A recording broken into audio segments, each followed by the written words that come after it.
connect offline. Og så lige prøv at se, om vi kan få det til at køre. Når jeg så prøver at sætte det i drift, og så se, om vi kan få det til at køre. Og så kan vi lave et nyt display her. Et nyt display. Og der kan I så køre, to stykker af den, der hedder Autotune. Sige copy, og så sige, vi kan bare køre ind Autotune, og så kan vi gemme den som Autotune 1.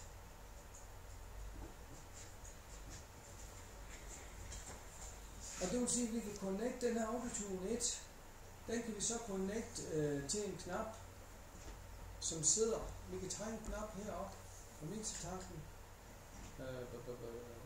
På den der kan vi lige lave en knap her.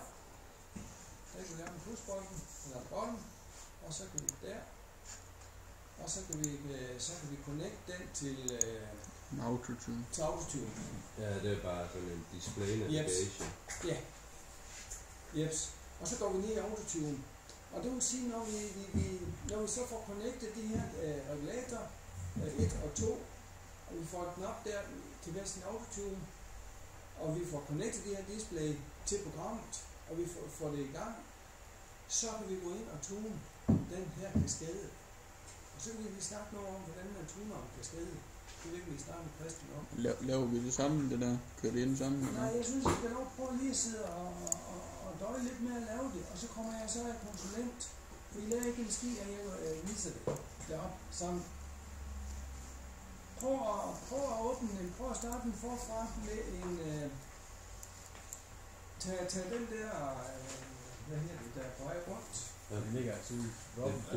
Den hiver lige ned i på jeres computer. Læg den ind et sted, hvor I kan finde den. Prøv at connecte til den offline. Og prøv at connecte taggen offline den her gang. Se om I lige det. Ja, det er bare uden emulatoren, den kører. Yes. Ja. Yes. Jeg er helt blank. Prøv at åbne HMI. Start med at åbne et HMI-program i den hedder Site Edition med en logo. Og husk at lige lave den til engelsk. Language, inden I går i gang. Og så skal jeg nok hjælpe jer i gang. Men prøv, der er nok nogen, der er sagt. Og nogen skal lige have en hjælp for at komme i gang.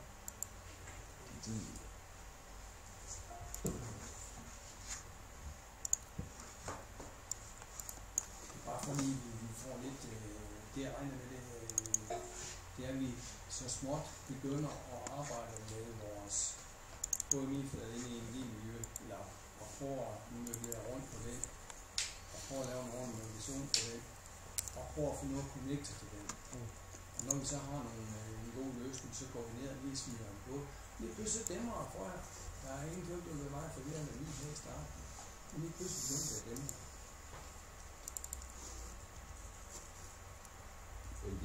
De der Autotune, der vil have dem ind som en helt anden display. Du kører dem ind som to display, en Autotune for den ene, og en anden display, Autotune for den anden. Så kalder den Autotune 1, Autotune 2 eller et eller andet. Og så knapper på de der. Det ligger nok under med en. Lav en overordnet billede. Der er bare lige sådan en der, ikke også? Det vi gerne vil lave sidst, det vil lave en knap, og så åbne vi display. Ja, oveni. Nu laver vi display. Jeg synes bare, der var en hel processen, der var fundet med displays, de ligger klister på. Ja, så vi bare navigerer rundt mellem nogle displays. Yes, simpelthen. Ja. Så vi lige prøver det også. Ja, og som sagt, jeg skal nok sætte det i gang. Men hvor fanden er det henne? Det er ikke noget, jeg viser deroppe. Det var lidt. Ja. Det er ikke så meget bedre, men det er mere. Kai. Ja. Prøv lige op til. Ja. Nu har vi åbnet det der kaskade der, men vi kunne se det her. Jeg vil se det andet også. De ligger som et billede mere. Nå. Der vil simulationen også. Nå, de ligger her. Ja. Og den kan køre som den er nu. Hvis jeg får connected display til den, så kan I få den i gang. Nå, så lige skal hjælpe mig i gang. Så skal du have prøv at åbne din, hvad her det, Global Objects. Global Objects, det ligger lige under display. Ja.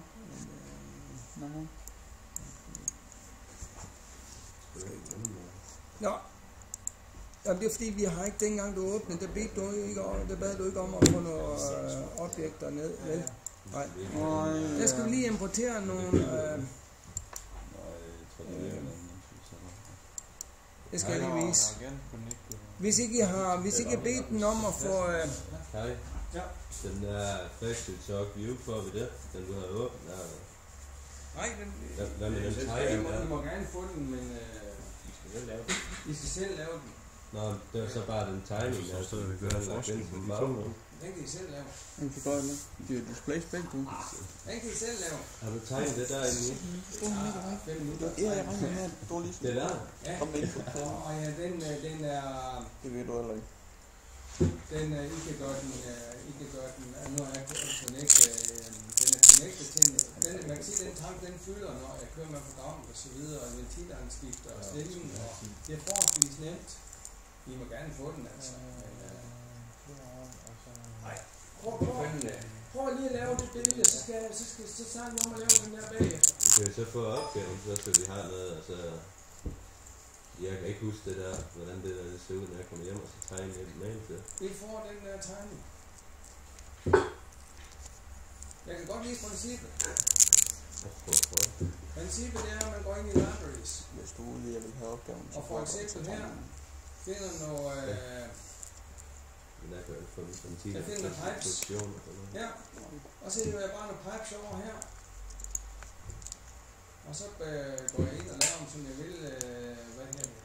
Nej, det er bare, vi kan ikke huske det der, når vi kommer hjem, hvis ikke vi har opgaver. Nej, I får lige den opgave. Vent. Det smider vi på stikken også. Vi laver ikke den opgave, men vi kan få tegningen her. Så lægger vi bare den ind. Kai, du er helt sikker på, at vi ikke skal tage den der sammen, og så få en opgave næste gang. Vi har bare kun prøvet én gang jo, hvor det kun var succes for måske Jamen, 2. synes, prøv at se. Hvor det ikke sådan rimelig stærkt. Prøv at se, I sidder lige så stille med at prøve at lave de der displays. Lad være med at tænke på alt det andet her. Prøv at se, om I kan få lavet den der faceplates. Men hvad sagde du, jeg skulle her? Jeg skal lige vise I. De der displays, dem skal I lige, dem har I ikke importeret, vel? Det er jeg ikke. Prøv at se, gå op under mixertank her, eller op under, heroppe i toppen. Højre klik, add faceplate. Så skal I jo fortælle, hvad det er for nogen, og dem vi skal lige bruge, det er de der PD displays. Hvis ikke I har dem, der kan I se, at Rasmus havde dem ikke. Hvad med de der rør og det der? Det er måske ikke der? Det ligger i library. Okay.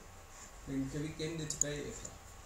Skal vi ikke koncentrere os om lige at lave den der?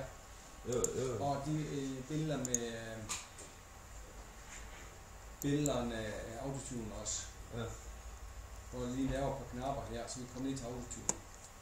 Og så får lige autotune til at køre. Så kan vi hjælpe hinanden med lige at prøve at tegne den der. Skal vi bare kopiere den her, eller så? Bare kopiere den her. Prøv at se, åbne den. Var det PID config, eller var den Logic PID? Og så højklik på den. Var ikke noget? Og copy. Og så sidder det fast. Så sidder det fast. Hvordan må du lave det sprog der? Så er den der. Nu hænger den. Nu er den klistret fast. Okay, så kan man bare gøre det igen. Ja.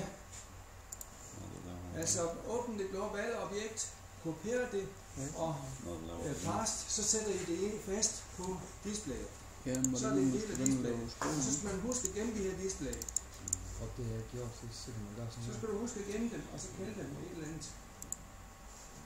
Så har du et display, hvor de hænger. Den gemmer ikke det der med sprog, eller hvad? Kai, hvorfor var det, du skulle hente dem ned fra Global Objects? Dengang, når man starter op, så kan man vælge, hvorfor nogle faceplates man vil have. Jamen, hvorfor du skulle trække den her ned fra, så der?